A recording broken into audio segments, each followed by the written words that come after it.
ये कहानी इंडिया और पाकिस्तान के बॉर्डर की कहानी है। पाकिस्तान इंडिया में घुसपैठ के जरिए हमेशा की तरह आतंक मचा रहा था, तो इंडियन आर्मी ने 50-50 सैनिकों की टुकड़ी के कई दल बनाए और उन सबको इंटेलिजेंस द्वारा बताए गए पॉइंट्स पर तैनात करने का आदेश दिया। इन्हीं सब में एक कबीर नाम का जवान था जो ये लड़ाई पहली बार लड़ने जा रहा था और वो अपने घर में इसके बारे में अपनी अंधी माँ और गर्भवती पत्नी से बात करता है। माँ, देखो आज इंडियन गवर्नमेंट की तरफ से ऑर्डर आया है। मुझे पाकिस्तान के खिलाफ होने वाली जंग में भाग लेना है।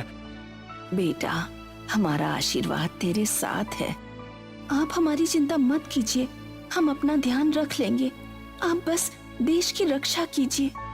अपनी माँ और पत्नी की तरफ से ऐसा सपोर्ट पाकर कबीर की हिम्मत और बढ़ जाती है और अपना सामान लेकर निकल जाता है। कबीर 50 सैनिकों की एक टुकड़ी के साथ भारत और पाकिस्तान के बॉर्डर पर आर्मी के ट्रक में बैठकर जा रहा था। तभी उसे अचानक महसूस होता है कि किसी ने उसके कंधे पर हाथ रखा है।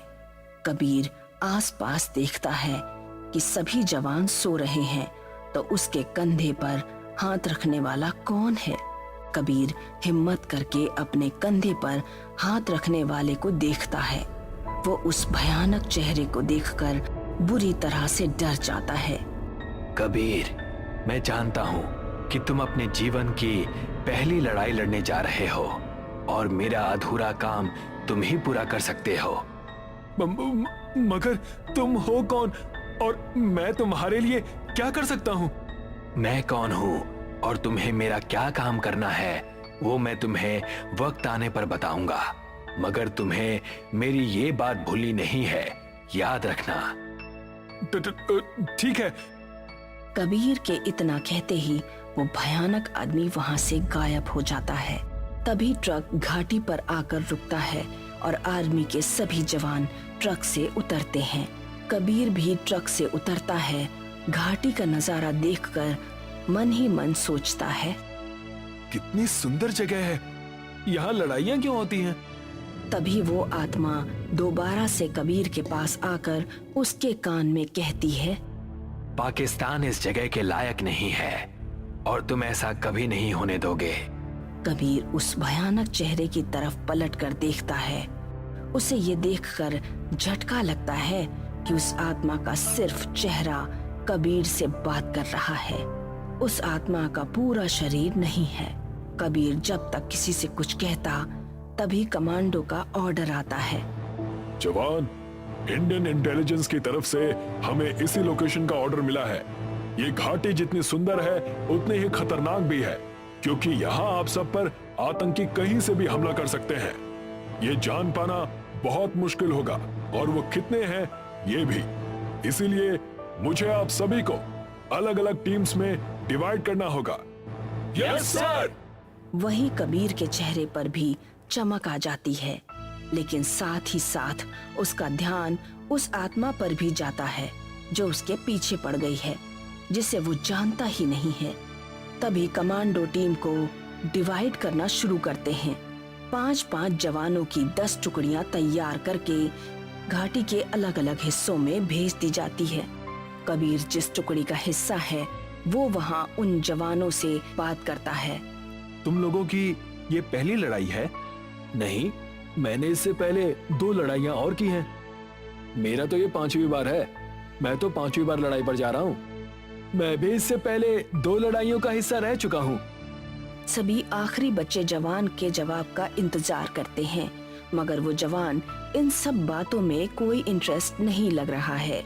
तभी कबीर उससे पूछता है, तुमने नहीं बताया तुमने इससे पहले कितनी लड़ाइयाँ लड़ी हैं? हमें यहाँ जिस पर्पस के लिए भेजा गया है, हमारा फोकस बस उस पर रहना चाहिए। वो जवान इतना कहकर टेंट के अंदर चला जाता है।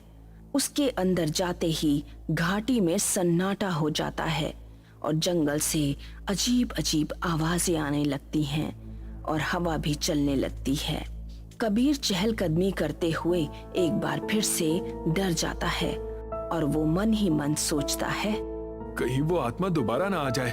मुझे तो ये भी नहीं पता कि वो मुझसे चाहती क्या है और बार बार मेरे पास ही क्यों आ रही है। क्या मुझे इन लोगों से इसके बारे में बात करनी चाहिए?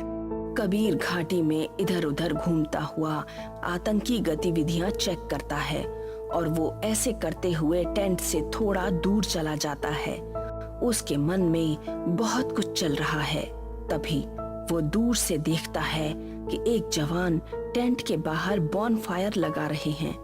वो वापस घूमकर टेंट की तरफ और अपनी टुकड़ी के जवानों के पास जाने लगता है। तभी उसे लगता है कि जैसे उसके पैर पर किसी ने अड़ंगा लगा दिया हो। तभी उसके हाथ को कोई पकड़ लेता है।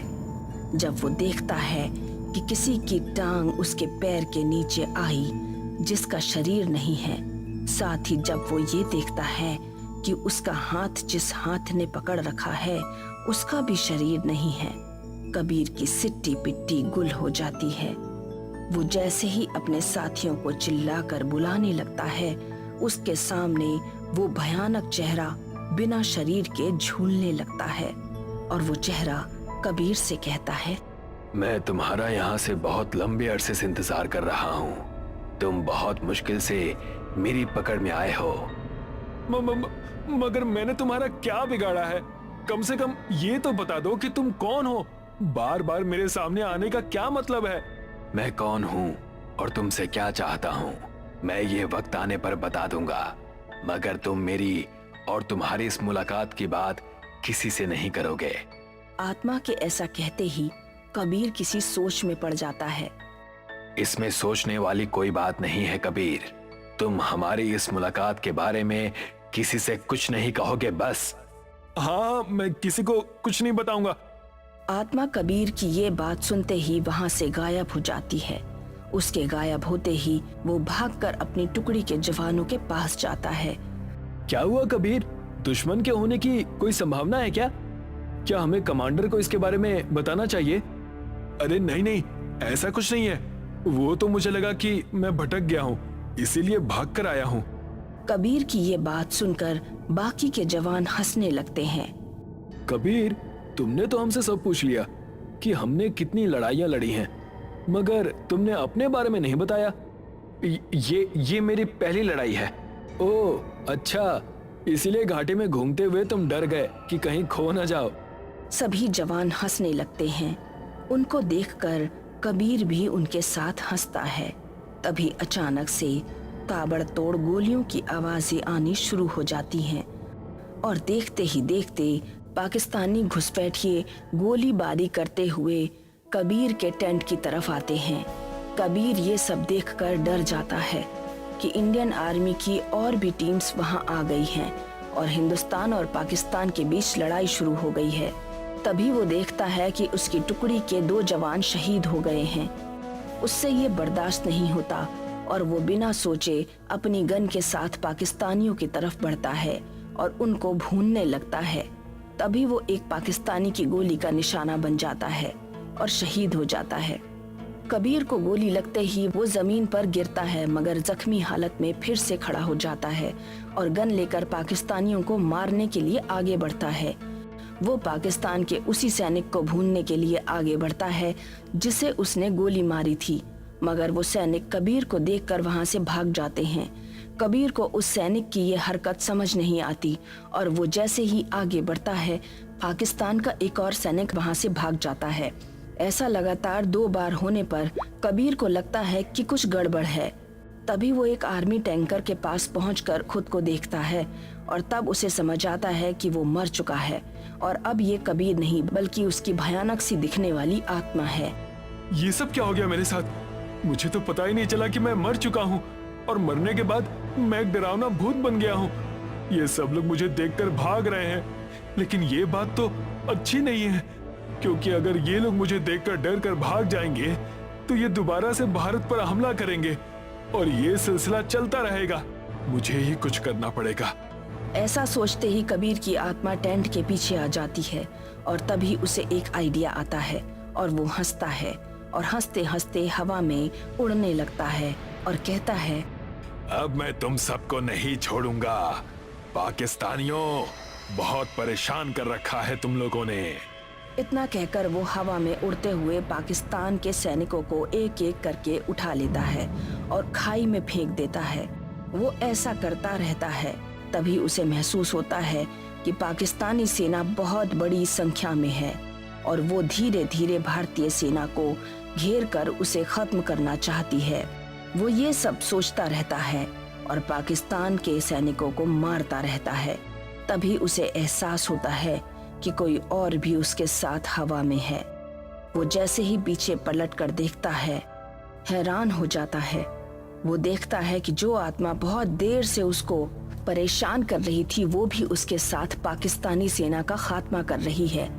अब तो बता दो तुम कौन हो और क्या चाहते हो। तुम्हें अभी तक समझ नहीं आया कि मैं कौन हूँ और क्या चाहता हूँ? जितना मैं समझ पा रहा हूँ शायद तुम एक सैनिक हो।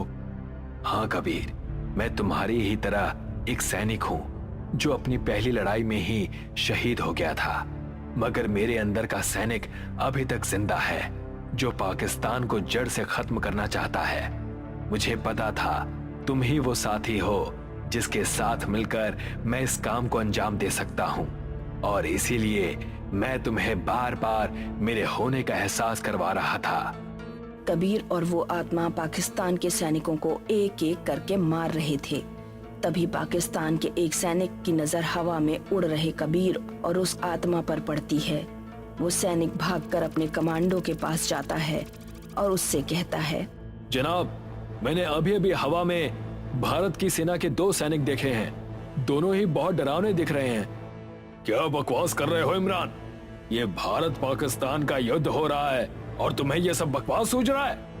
मगर जनाब, आप मेरी बात तो सुनिए।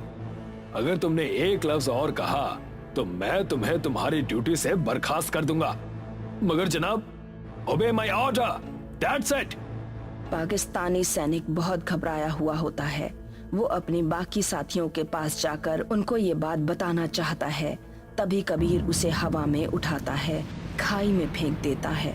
कबीर, हमें सबसे पहले ये पता करना होगा कि इन लोगों की संख्या कितनी है, ताकि हम इन्हें भारतीय सेना पर आक्रमण करने से रोक सकें। इसलिए मुझे और तुम्हें अलग अलग दिशा में जाना होगा। हाँ, ये ठीक है, मैं दाईं तरफ जाता हूँ। इतना कहकर कबीर दाईं और वो आत्मा बाईं तरफ जाती है और रास्ते में आने वाले हर पाकिस्तानी सैनिक को ये दोनों मिलकर मार गिराते हैं। देखते ही देखते थोड़ी देर में पाकिस्तानी सेना का सफाया हो जाता है और तभी भारतीय सेना के कमांडो की नजर इन दोनों पर पड़ती है और ये दोनों आत्माएं नीचे उतरकर भारतीय सेना के सामने आकर खड़ी हो जाती हैं। मैं ये तो नहीं जानता कि आप दोनों कौन हैं, मगर इतना जानता हूँ कि आज आपने पाकिस्तान के खिलाफ इस युद्ध में अहम भूमिका निभाई है। इसलिए हम सबकी तरफ से आपका बहुत बहुत धन्यवाद। जनरल, मैं आपकी ही 2 साल पुरानी एक टुकड़ी का सैनिक हूँ। पाकिस्तान के खिलाफ हुई लड़ाई में मैं शहीद हो गया था। बस उसी का बदला लेने आया था। आज मेरा बदला पूरा हुआ और मैंने अपने देश के लिए कुछ कर दिखाया। इस बात पर मुझे बहुत गर्व है। कमांडर, मैं भी आपकी ही टुकड़ी का एक सैनिक हूँ जिसे शहीद होने का सौभाग्य प्राप्त हुआ। मेरी बस एक अंतिम इच्छा है कि मेरी होने वाली संतान को भी भारत की रक्षा करने का मौका मिले। जय हिंद। कबीर और आत्मा के जय हिंद कहने पर वहां खड़े भारतीय सेना के जवान भी उनके बदले में जय हिंद कहते हैं।